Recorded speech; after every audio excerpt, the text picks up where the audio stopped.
नमस्कार बच्चों, मैं मुकेश शर्मा, लेक्चरर केमिस्ट्री, राजकीय पॉलिटेक्निक महाविद्यालय अलवर। ऑनलाइन क्लासेस की श्रृंखला में आज अपन बात करेंगे यूनिट संख्या फर्स्ट, जो कि अपना यूनिट है atomic structure, chemical bonding and solution के सब टॉपिक नंबर 5 की।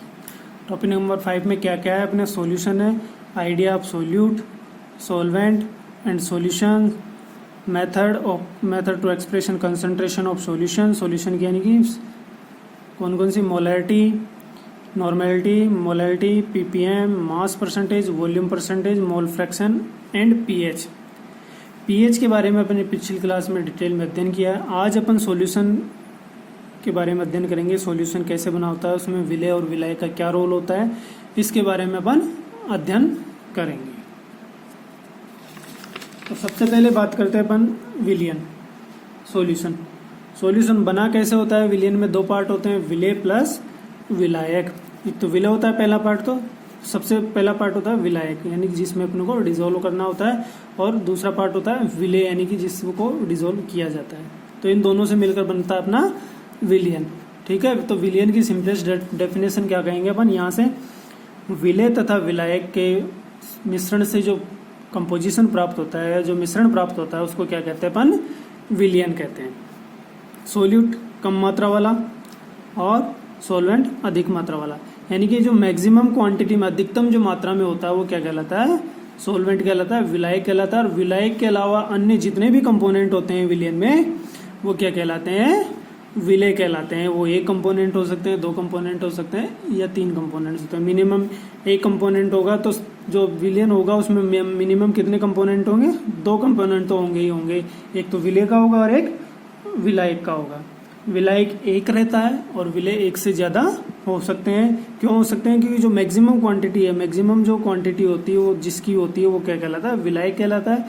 तो विलायक हमेशा किसी विलयन में 1 होगा, विलय 1 से ज्यादा हो सकता है। तो मिनिमम जो बात करें कंपोनेंट की, किसी विलयन में मिनिमम कितने घटक होंगे? 2 घटक होंगे, एक तो विलय का और एक विलायक का। विलायक का हमेशा 1 घटक रहता है, किसी भी विलयन की बात करें 1 घटक रहता है, और विलय के घटक 1 से ज्यादा हो सकते हैं, 1 से ज्यादा प्रकार के विलय हो सकते हैं। ठीक है, तो अपन बात करते हैं अब सॉल्यूशन की। अपन ने बात की सॉल्वेंट प्लस सोल्यूट। तो solution is a homogeneous mixture of the 2 और मोर सब्सटेंस, यानी कि मिनिमम 2 तो होंगे। अभी बात की थी अपन ने 2 कंपोनेंट तो होंगे, 2 से ज्यादा भी हो सकते हैं। तो 2 कंपोनेंट कौन कौन से होंगे? एक तो विलय होगा और एक विलायक होगा। तो और किसी भी विलयन में जिसमें 2 से ज्यादा घटक है, उसमें विलायक 1 होगा, बाकी बचे हुए घटक किसके होंगे? विलय के होंगे। The component that is the present in the largest quantity, यानी कि जो अधिकतम मात्रा में होगा, वो क्या कहलाएगा?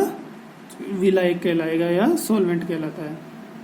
ठीक है, the component that present in the solution other than, यानी कि विलायक के अलावा जितने भी हैं, सॉल्वेंट के अदर देन के सॉल्वेंट आर कॉल्ड सोल्यूट, यानी कि विलायक के अलावा जितने भी कंपोनेंट उसमें उपस्थित होते हैं, वो क्या कहलाते हैं? विलय कहलाते हैं। तो डेफिनेशन, विलयन की डेफिनेशन की बात कर ली अपन ने। उसके बाद विलय की डेफिनेशन, यानी कि वह घटक या वह कंपोनेंट या वह कंपाउंड जो विलयन में अधिकतम मात्रा में उपस्थित होता है, विलायक कहलाता है। विलय की डेफिनेशन की बात करेंगे, यानी कि वह घटक जो विलयन में विलायक के अलावा उपस्थित अन्य सभी घटक विलायक कहलाते हैं। ठीक है, अब बात करते हैं अपन आगे क्लासिफिकेशन ऑफ सॉल्यूशन की बात करते हैं। Classification of solution on the basis of the solvent. Solvent के आधार पर 2 प्रकार का होता है। पहला होता है एक्वस सॉल्यूशन, दूसरा होता है नॉन एक्वस सॉल्यूशन। तो एक्वस सॉल्यूशन तो वो होंगे जिनमें विलायक हमेशा जल होता है, वो एक्वस सॉल्यूशन कहलाते हैं। नॉन एक्वस सॉल्यूशन जिनमें विलायक जल के अलावा जितने भी विलयन, ऐसे विलयन जिनमें विलायक जल के अलावा अन्य लिक्विड या अन्य द्रव उपस्थित होते हैं, वो नॉन एक्वस कहलाते हैं, नॉन एक्वस सॉल्यूशन कहलाते हैं, जलीय द्रव कहलाते हैं। और जो ऐसे विलयन जिनमें विलायक के रूप में जल उपस्थित होता है, वो जलीय द्रव कहलाता है। ठीक है, और नेक्स्ट क्लासिफिकेशन है on the basis of number of components. ठीक है ना, तो नंबर ऑफ कंपोनेंट की बात की, घटकों की बात की कि मिनिमम कितने घटक होंगे? 2 घटक होंगे, एक विलय का होगा और दूसरा विलायक का होगा। तो जब मिनिमम कंपोनेंट 2 होंगे तो उसको बोलेंगे बाइनरी सॉल्यूशन, यानी कि द्वितीयक विलयन।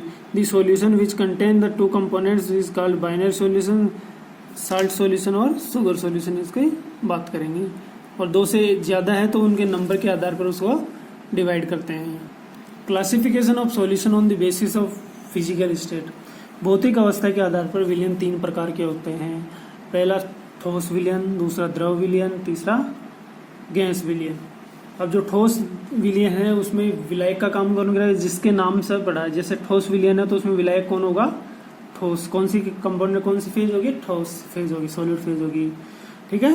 और जैसे लिक्विड सॉल्यूशन की बात करें, द्रव विलयन की बात करें तो उसमें विलायक कौन होगा, लिक्विड होगा। गैस सॉल्यूशन की बात करें तो उसमें विलायक कौन होगा, गैस होगा, ठीक है। अब सॉल्वेंट की फेज तो आ गए अपने पास, 3 फेज हो गए, 1, 2 और 3, सॉलिड, लिक्विड और गैस। अब सॉल्वेंट, सोल्यूट जो कम मात्रा में उपस्थित होता है उसकी फेज के आधार पर आगे ये अलग अलग प्रकार के होते हैं। जैसे सॉल्वेंट सॉलिड है, गैस सोल्यूट गैस है, सॉल्वेंट सॉलिड है, लिक्विड है, सॉल्वेंट सॉलिड है, सोल्यूट सॉलिड है, ठीक है। विलायक लिक्विड है, द्रव है, और विलय गैस है। विलायक द्रव है, विलय द्रव है। तो इस प्रकार आगे नंबर ऑफ सोल्यूट्स की फिजिकल स्टेट ऑफ सोल्यूट के आधार पर प्रत्येक कैटेगरी को 3 भागों में डिवाइड किया गया। तो इस प्रकार अपने बार कितने प्रकार के विलयन प्राप्त हो गए, 9 प्रकार के विलयन प्राप्त हो जाते हैं। अब आगे बात करते हैं अपन expression of concentration of solution, यानी कि विलयन की सांद्रता को प्रदर्शित करना कैसे का अपन प्रदर्शित करेंगे। तो उसकी कुछ इकाइयां हैं, उनके बारे में अपन बात करेंगे। तो सबसे पहले बात करेंगे अपन मोलैरिटी। अब मोलैरिटी की डेफिनेशन की बात करें, सबसे पहली इकाई कौन सी दी है, अपन मोलैरिटी की बात करेंगे। The number of mole of solute dissolve in 1 litre known as molarity, यानी कि विलय के मोलों की वह संख्या जो 1 लीटर विलयन में उपस्थित होती है मोलरता कहलाती है। विलय के मोलों की वह संख्या जो 1 लीटर विलयन में उपस्थित होती है मोलरता कहलाती है। Molarity is a function of temperature, यानी कि मोलैरिटी है वो तापमान का फंक्शन होता है, ठीक है। फॉर्मूले की बात करें तो मोलैरिटी बराबर mole of solute, mole of sodium विलय के मोल, volume of solution in 1 litre. Definition में मैंने ये कहा था कि विलय के मोलों की वह संख्या, यानी कि विलय के मोलों की वह संख्या, number of mole of solute जो 1 लीटर विलयन में उपस्थित होती है। तो यहाँ पे भी फॉर्मूले में बात की मोलैरिटी बराबर 1 मोल ऑफ सोल्यूट विलय के mole upon volume of solution, ठीक है। या फिर अपन और भी आगे चले तो मोल कैसे निकालते हैं, मोल होता है ग्राम में बार बटे अणुभार, ठीक है। तो अब अपन बात करें, जैसे अपने को NaOH का 1 m विलयन बनाना है, NaOH का 1 m विलयन बनाना, वो कैसे बनेगा, 1 m NaOH सॉल्यूशन, ठीक है। तो 1 m NaOH को यानी कि 1 मोल ऑफ NaOH किस में डिजोल्व होगा, इन 1 लीटर सॉल्यूशन, ठीक है। तो अब NaOH की बात करें, पहले इसके मोल निकालेंगे। मोल का मतलब होता है उसका मोलिकुलर वेट। मोलिकुलर वेट कितना है, मोलिकुलर वेट कितना है, जिस अपन इसका निकालेंगे, सोडियम का होता है 23, ऑक्सीजन का 16 और हाइड्रोजन का 1 होता है, ये हो गया 40 ग्राम। अब यहाँ से अगर मोलैरिटी की बात करें, कैपिटल M बराबर number of mole of solute divide by volume of solution in litre, ठीक है। अब अपने को 1 m बनाना है, 1 m का मतलब यहाँ 1 आ जाएगा, ठीक है। नंबर ऑफ मोल ये अपने को निकालने, नंबर ऑफ मोल निकालने, कितने में 1 लीटर में बनाना है, तो कितना नंबर ऑफ मोल कितना जाएगा, NaOH का 1 मोल, और NaOH का 1 मोल कितने क्या होता है, 40 ग्राम, इसका मतलब ये हुआ अगर 40 ग्राम NaOH को लेकर अपन 1 लीटर जल में डिजोल्व कर लें तो प्राप्त होने वाला विलयन अपना को क्या होगा, कितना प्राप्त होगा, 1m प्राप्त होगा। ठीक है, तो 40 ग्राम लेंगे, थोड़ा अमाउंट ज़्यादा हो जाएगा, तो अगर अपन इसको 10 ग्राम लेके अगर 1m विलयन बनाना है, अगर इसको 10 ग्राम लेना है और 1m विलयन बनाना, तो क्या करेंगे अपन, वॉल्यूम को कम कर देंगे। वॉल्यूम को कम करने के लिए क्या करेंगे, जैसे 1 लीटर में 40 ग्राम चाहिए तो 250 ml में 10 ग्राम चाहिए होगा, तो 10 ग्राम को लेकर अपन 250 ml में डिजोल्व करेंगे तो प्राप्त होने वाली विलयन की कंसंट्रेशन होगी 1m, यानी कि 1 मोलर। ठीक है, सेकेंड यूनिट है अपनी नॉर्मेलिटी। ठीक है, नॉर्मेलिटी को एनसीडी नोट करते हैं, the number of gram equivalent weight of solute present in 1 litre of solute, यानी कि विलेय के ग्राम तुल्यांकों की वह संख्या, डेफिनेशन की बात करें तो इसकी डेफिनेशन होगी, सिंपलेस्ट डेफिनेशन, विलेय के ग्राम तुल्यांकों की वह संख्या जो 1 लीटर विलयन में उपस्थित होती है नॉर्मेलिटी कहलाती है। Normality is also as the temperature equivalent concentration of solution.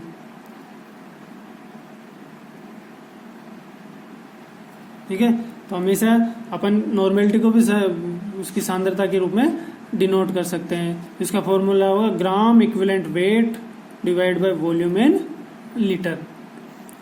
ठीक है, अब अपन बात करेंगे कैल्शियम हाइड्रोक्साइड के, दोनों को मोलरिटी और नॉर्मेलिटी दोनों लेके अपन बात करेंगे।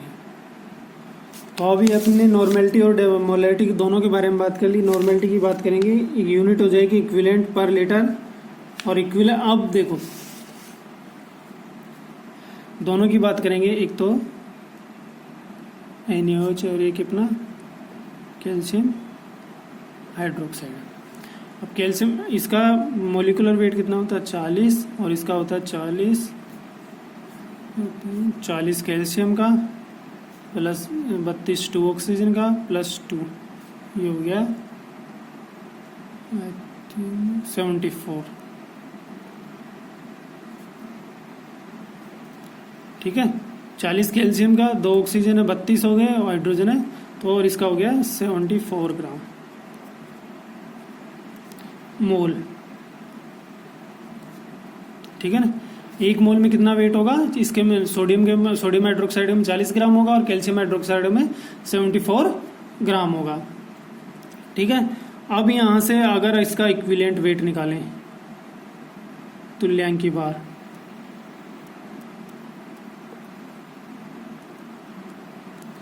इसका तुल्यांक की बार 40 ग्राम ही होगा और इसका आधा हो जाएगा 32 ग्राम।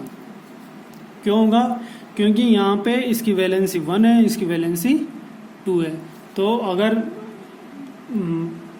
ग्राम बार से तुल्यांक की बार निकालना है तो उसको उसकी वैलेंसी से डिवाइड करना होता है।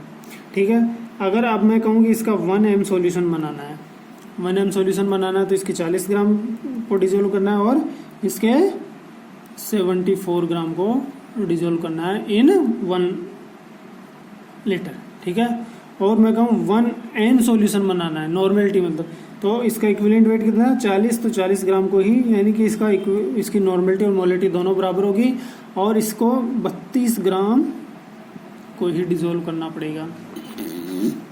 ठीक है, तो अपन यहाँ नॉर्मेलिटी और मोलिटी में एक रिलेशन निकाल सकते हैं, वो है नॉर्मेलिटी बराबर मोलिटी गुणा equivalents.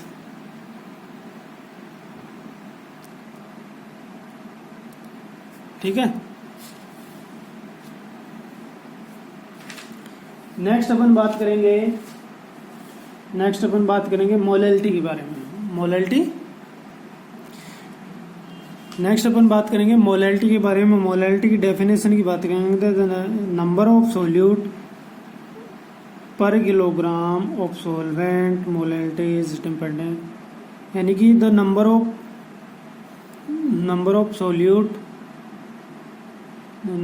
Mole of solute present in 1 kilogram solvent. अब यहाँ वॉल्यूम की बात नहीं कर रहे अपन, यहाँ क्या बात कर रहे हैं केजी में, यानी कि उसकी वेट की बात कर रहे हैं। यानी कि विलेय के मोलों की वह संख्या, ध्यान से सुनना, विलेय के मोलों की वह संख्या जो 1 केजी विलायक में उपस्थित होती है, विलायक के साथ उपस्थित होती है। ठीक है, मोलैलिटी का फॉर्मूला ज्ञात करेंगे, बस निकालेंगे, हो गया number of mole of solute divide by mass of the solvent in KG, यानी कि 1 केजी में जितने उपस्थित होंगे वो क्या कहलाएंगे, मोलैलिटी। यूनिट होती है मोल पर केजी, वहाँ मोलैलिटी की क्या थी, मोल पर लीटर, यहाँ आ रही मोल पर केजी। ठीक है, नेक्स्ट बात करेंगे पार्ट्स पर मिलियन पीपीएम।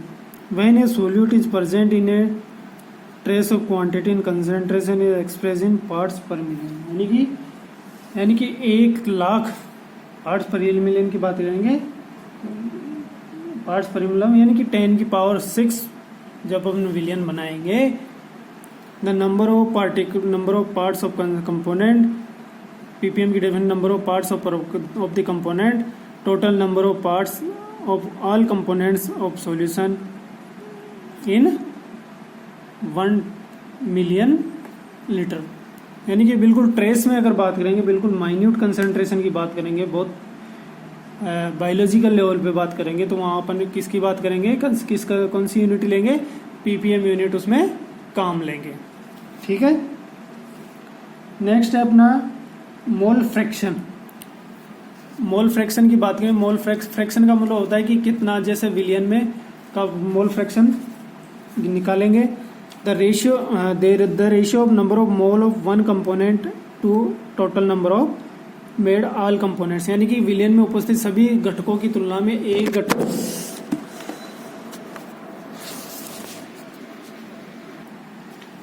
विलियन में उपस्थित सभी घटकों की तुलना में एक घटक के कितने मोल उपस्थित होते हैं, उनको कहते हैं अपन mole fraction.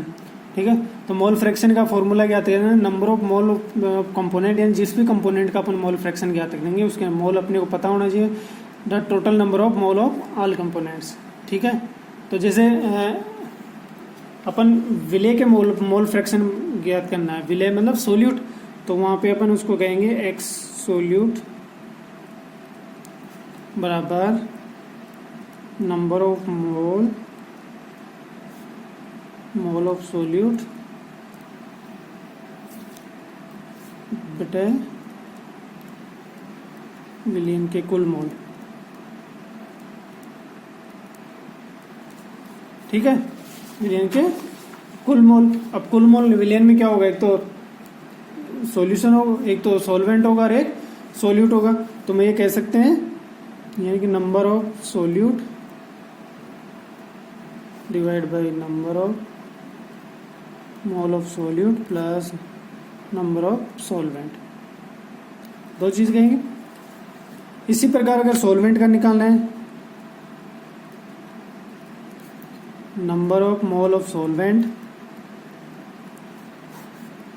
Number of mole of विलेय प्लस विलायक के मोल। ठीक है, तो यहां से इससे अपन ने सोल्यूट के विलेय के मोल निकाल लिए, मोल फ्रैक्शन निकाल लिए, और यहां से सॉल्वेंट के मोल फ्रैक्शन निकाल लिया। ठीक है, तो अगर अपन टोटल बात करेंगे तो इसमें हो जाएगा विलेय के मोल फ्रैक्शन और विलायक के मोल फ्रैक्शन, ये 1 के बराबर होता है। ठीक है,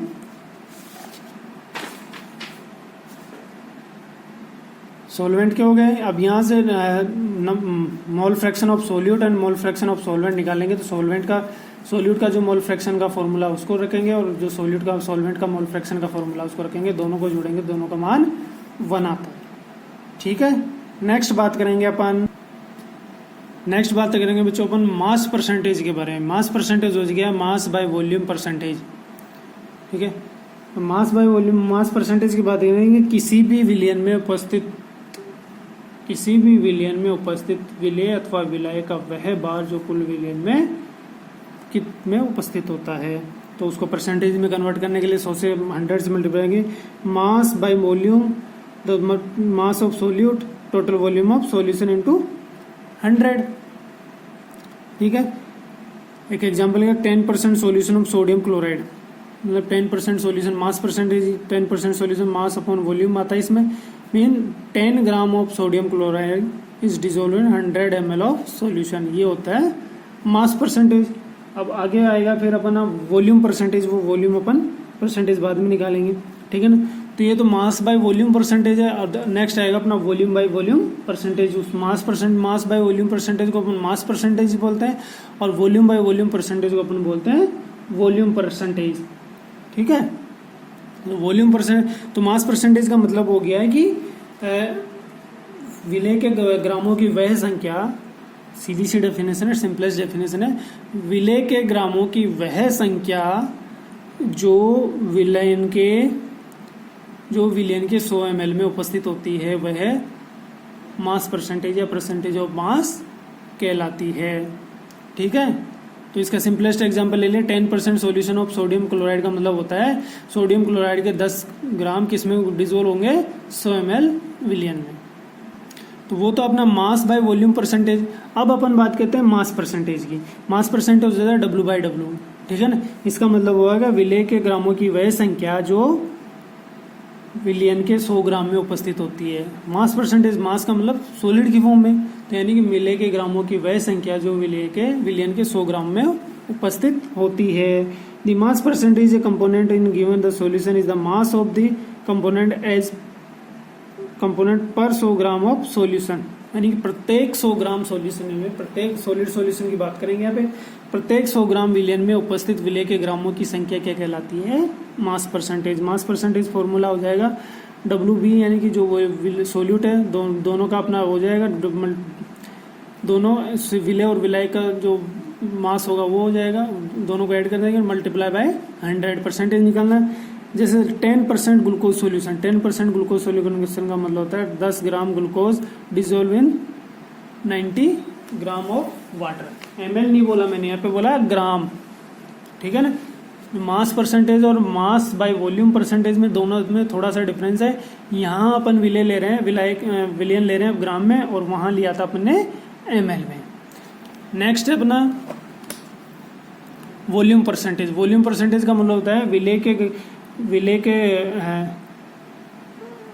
यानी कि the volume percentage in the volume of the component as per 100 parts of by volume of solution, यानी कि विलेय के ml की वह संख्या, विलेय के ml की वह संख्या, यानी कि वह संख्या जो 100 ml विलियन में उपस्थित होती है। Volume of component is the volume of component, volume percentage of component, volume of component total volume of solution divide by, यानी कि 100 ml में विलेय के उपस्थित mls की संख्या क्या कहलाती है, वॉल्यूम परसेंटेज। इसका एग्जांपल देखेंगे अपन, 100 ml of 35 volume percentage solution. इसका मतलब ये होता है कि 35 ml एथिलीन ग्लाइकोल 65 ml दोनों मिलकर विलियन बनाते हैं। थैंक्स।